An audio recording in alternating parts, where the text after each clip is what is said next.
start our lecture on Kevin Lynch's book, Theory of Good City Form. You all know Kevin Lynch because of his famous book, The Image of the City. This is his last book in 81. He has 3 books, The Image of the City, What Time is This Place, and Good City Form. طبعا he is a graduate of Yale University and he studied under Frank Lloyd Wright, the most famous architect in the US, and worked in North Carolina, and then started teaching at the MIT in Boston.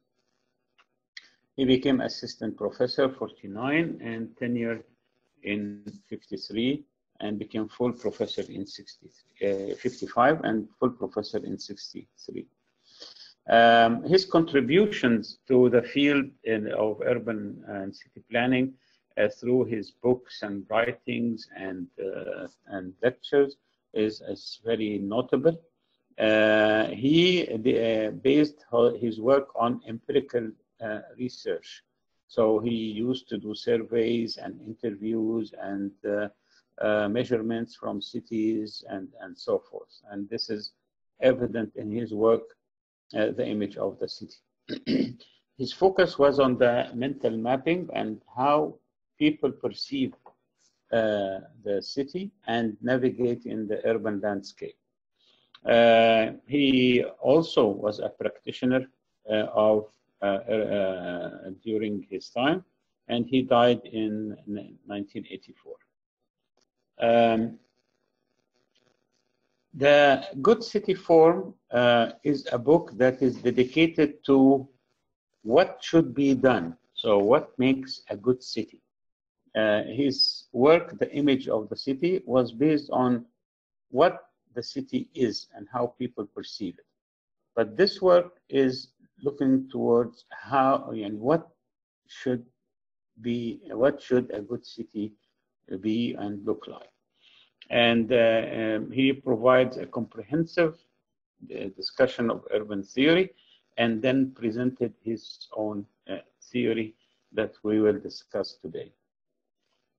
So Lynch proposes that the answer to his question lies in the development of city, of theory, which relates the value of city to its spatial characteristics. So any city is tied to its urban environment and its physical characteristics of the city.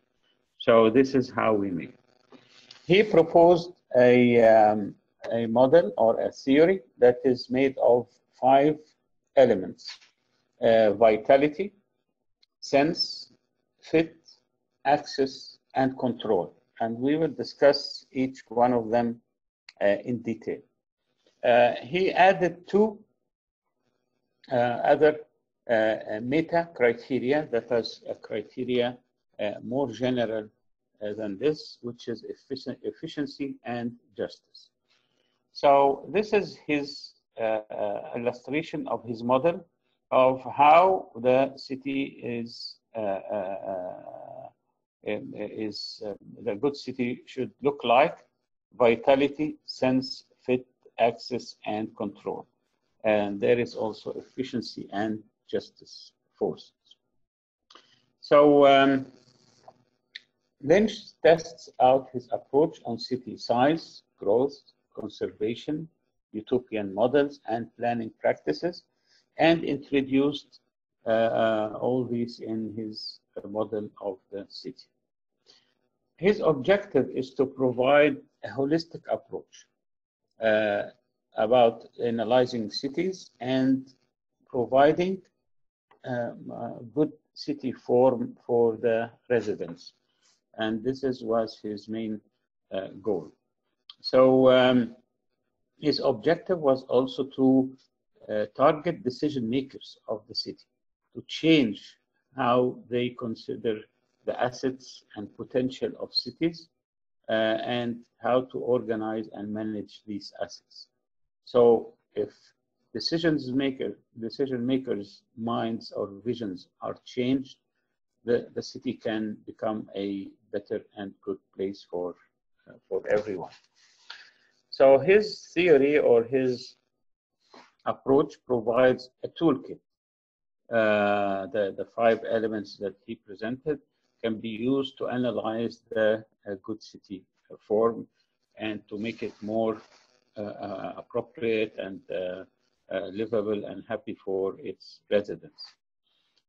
So it's a toolkit that provides the readers with a cornerstone of new mindset to stimulate readers' own ideas to solutions for their cities.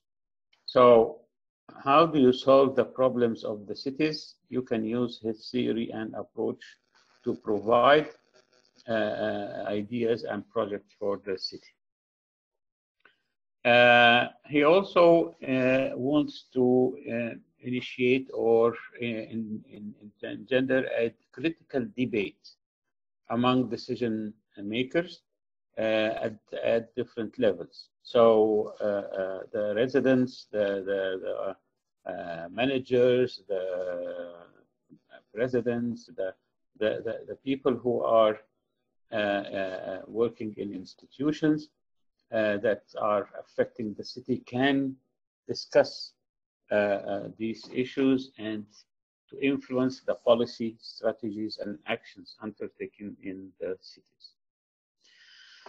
His vision depends that in-person forces do not transform human settlements. It takes people to change places. So if you change the minds of the people, the urban environment can be changed.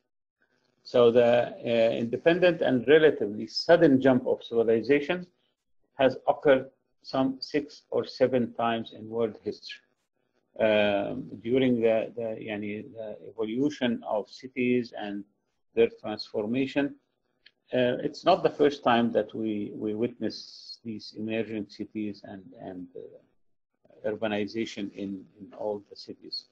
It happened before several times, and a decline happened.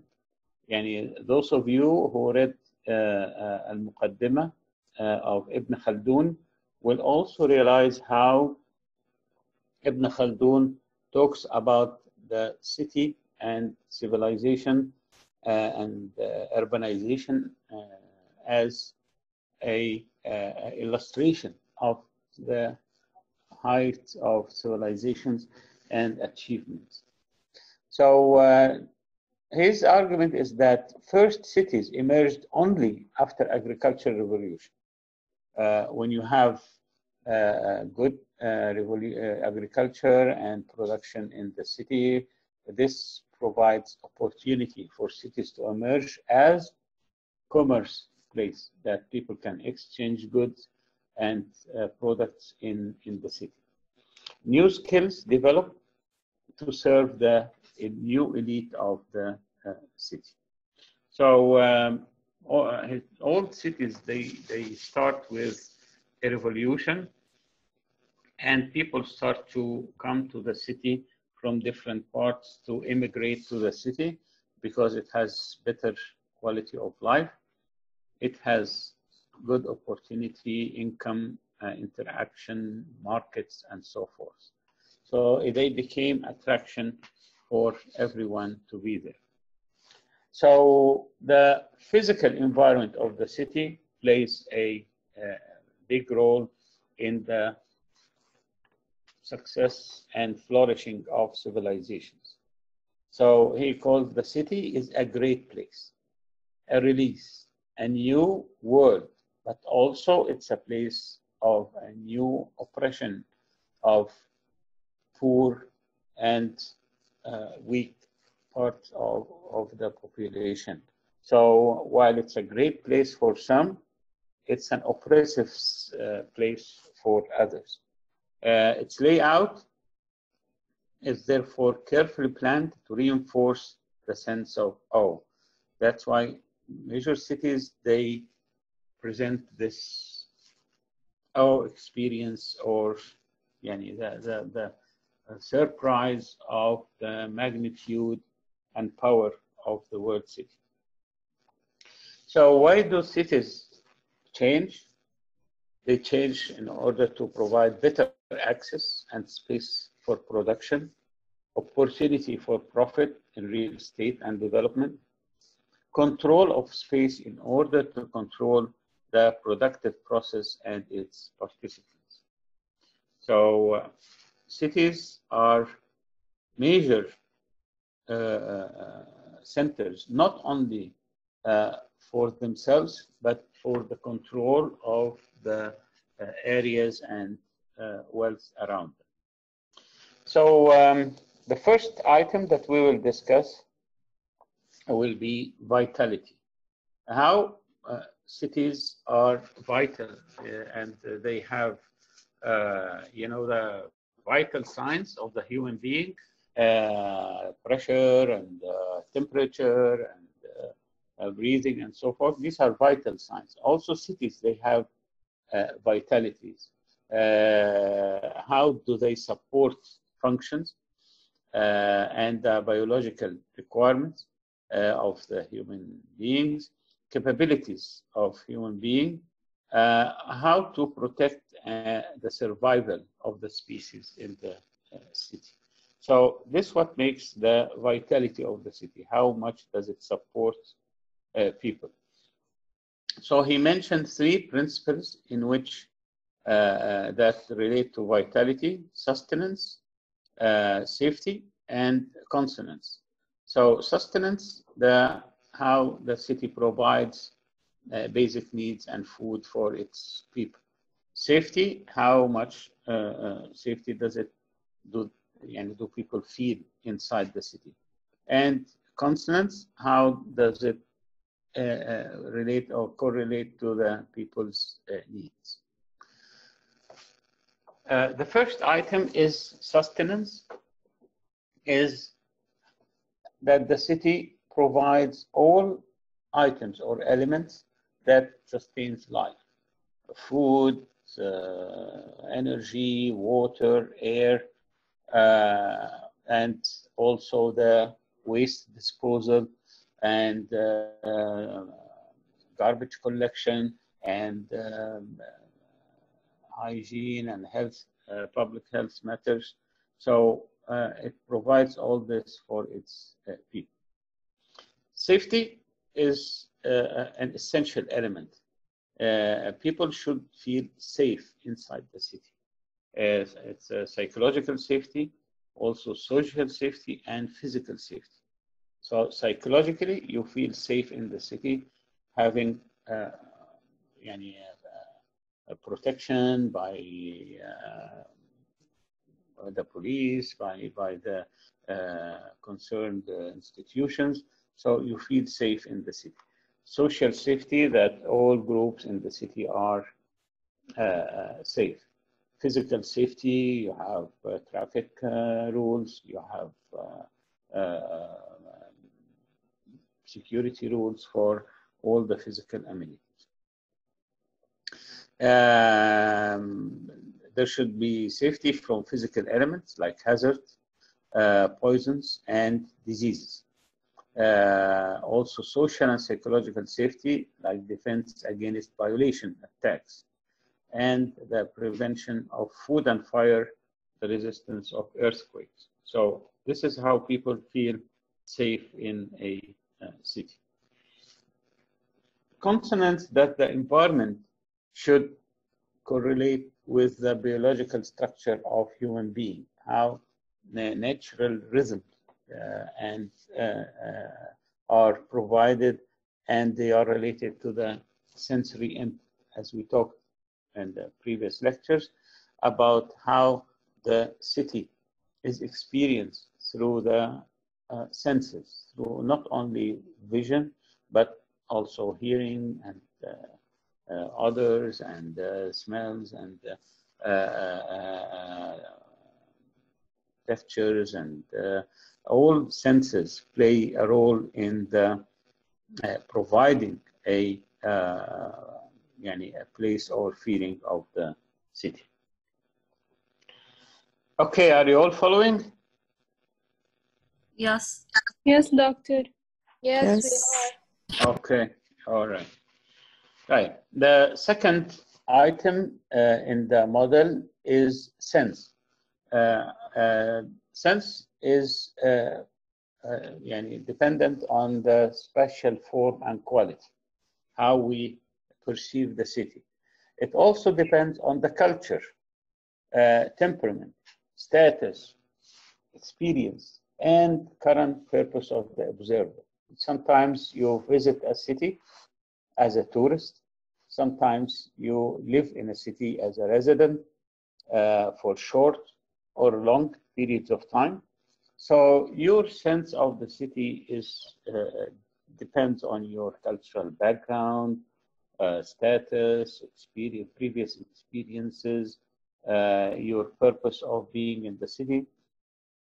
Thus, it's not common for everyone. We have a sense of the city depending on our point of view or the standing point. This is the joint between the form of the environment and the human process of perception and cognition. So what we found in the form of the environment is processed through our senses and perceived and understood by our minds, depending on our cultural backgrounds and intentions and so forth. So the form of space and the human activity are major players in the sense of the city that we have. So identity, structure, congruence, legibility, transparency are characteristics of the sense. So identity, every city has an identity. It is the extent of which person can recognize or recall a place as being distinct from other places. So if we talk about New York, Paris, London, Tokyo, we immediately have an image that is recalled to our minds. Even if we didn't visit them before, because nowadays we have access to information, to TV, internet. We know about cities from different sources. Those who visited the place will have a better understanding and sense of the city. But each city has a unique character that it is known of. Madrid, Brazil, Rio de Janeiro, Moscow, every city has a unique identity that it has in the people. Also the structure of the city, how it is organized, which at the scale of small place in the sense of how its parts fit together in large settlements is the sense of orientation. So as we talked last time about the city of Jeddah and its linear organization from the Al-Balad, the historical center, to north and south, and main roads and east and west secondary roads towards the airport and beyond the airport, limited by the mountains in the east and the sea in the west.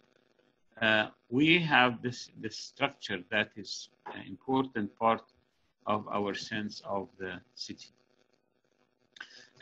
Congruence, identification, recognition of the place by form of city or building. So we recognize different places in different cities based on how the form of the space is and the buildings that are around. Transparency, one can directly perceive the operations of various technical functions, activities, social and natural processes that are occurring within the settlements. What kind of activities are there? Religious, shopping, commerce, entertainment. So we immediately understand how this place is used and what its main purpose. طبعا also he refers back to his famous book, The Image of the City. Do you all know this book? Did you study it before? Hello?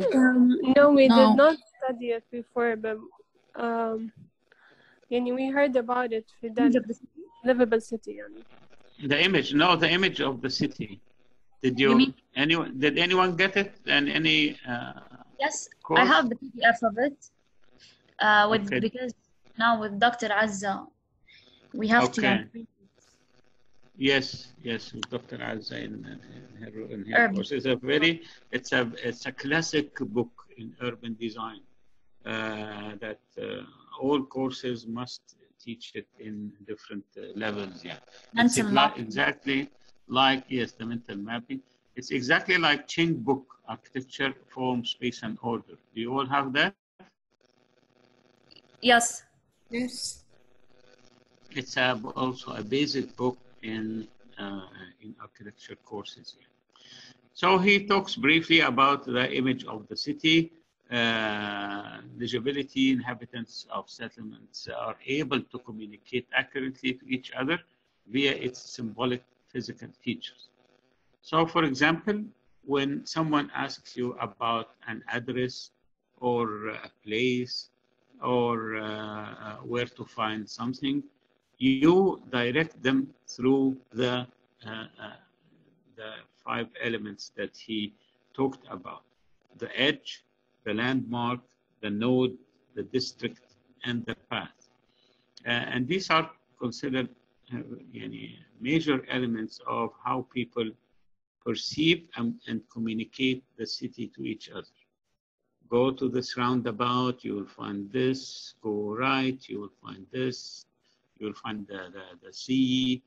So you have to turn right or left, and so on. So this is how people perceive the city and communicate the city to each other.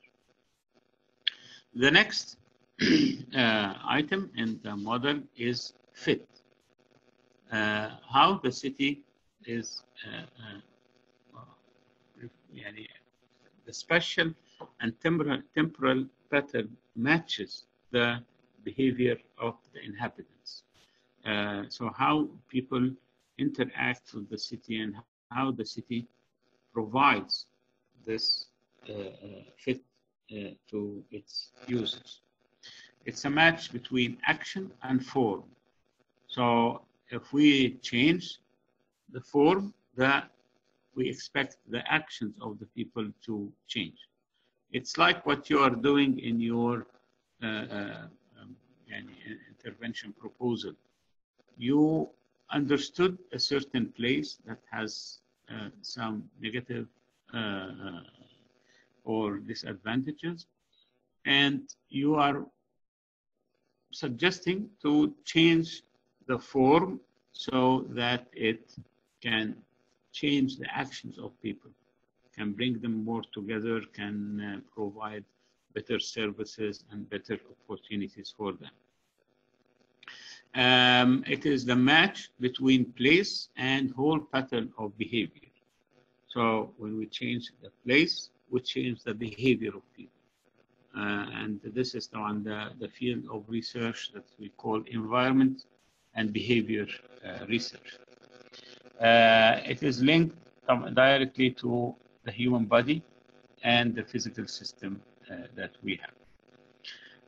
Fit has some characteristics. It's adaptability, manipulability, reversibility, improving accessibility, separation of parts, modular and standardization, and reduction of recycling costs. So this is how the fit is achieved and through these elements. And sometimes we have good fit and sometimes we have bad fit.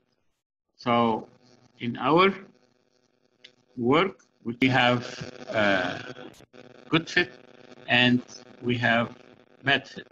What we are trying to achieve is to improve the fit of the city between its inhabitants and its core.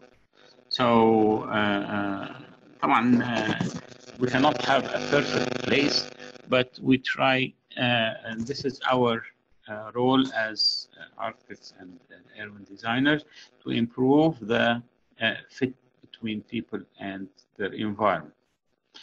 Access, are you all there or did we miss someone? Yes. Yeah, we hear. Okay, all right, so have some water.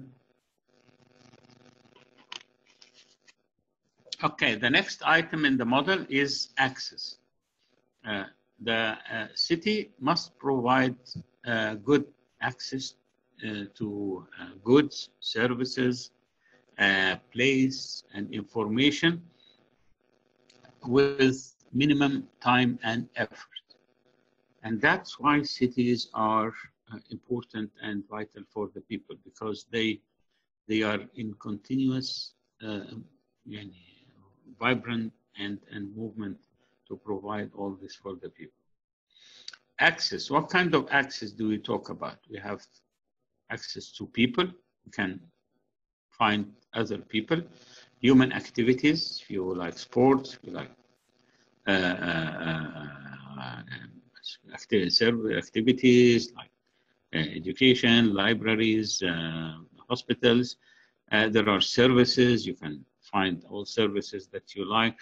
Material resources, you want to buy books, you want to buy clothes, you want to buy anything. Natural environment, you have seaside, you have mountains, you have landscape. And of course, the new thing that we all focus on now is access to information. The city provides many opportunities for access to information. So cities may have first been built as symbolic reasons. In the ancient civilizations, cities were mainly a ruling place. The Rome, the capitals of ancient Egypt, in Mesopotamia, in China. So cities were mainly a symbolic power for the ruling elite. And then they started to focus on defense. How do we defend the city, as we discussed in the evolution of cities, with walls, with citadels and castles and so forth. But it soon appeared that one of their special advantages was the improved access they afford. So they provide access to different services, amenities, information, and so forth. Today's theory has shifted and focuses more on transportation and communication as major assets of urban areas. You have airports, you have ports, seaports, you have bus terminals, you have different transportation that can take you from one place to another. Also, communication. How do you have access to communication with different parts of the world, by telephones, by internet, by different systems? The last item in Lynch's model is control. Control is something that not everyone likes to have, but it's also important for everyone. So control is the special controls of human space have strong psychological consequences. And many people would say that I don't like to be controlled. I like to be free. I want to do whatever I want anytime.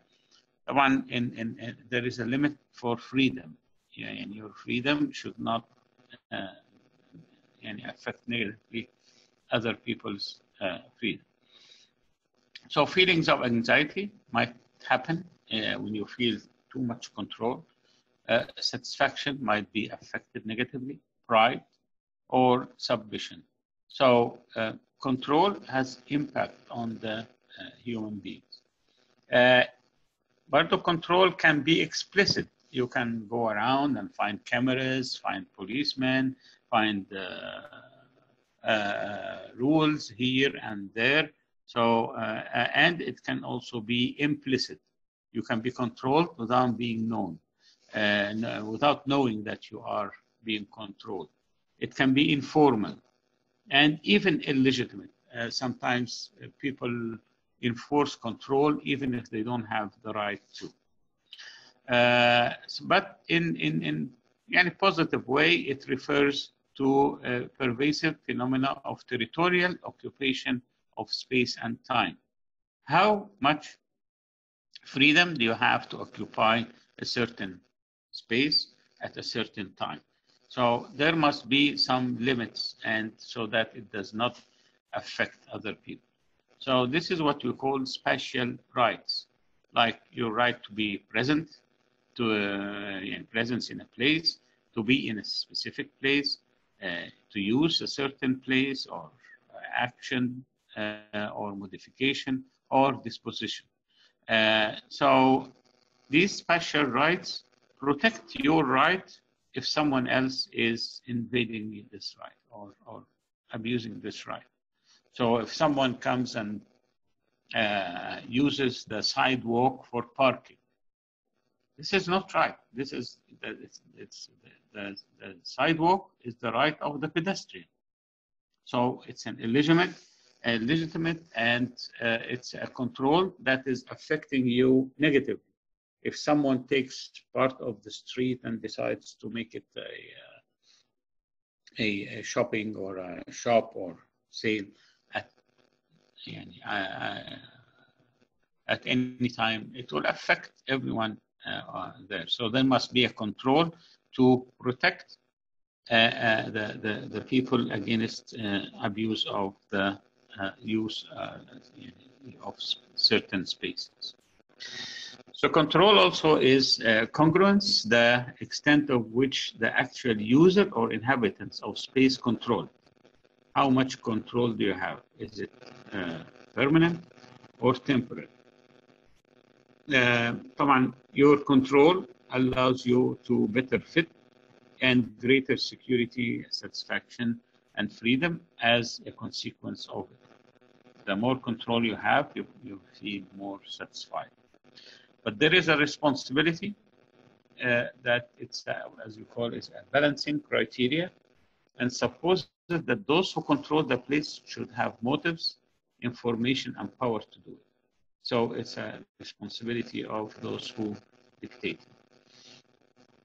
Certainty, the degree to which people understand the control system, can predict its scope and feel secure with it.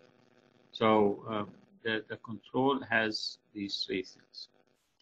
So with this, we finished the 5 elements that Lynch suggested for his model: vitality, sense, fit, access, and control. The last 2 elements, efficiency and justice, these are, as he said, are meta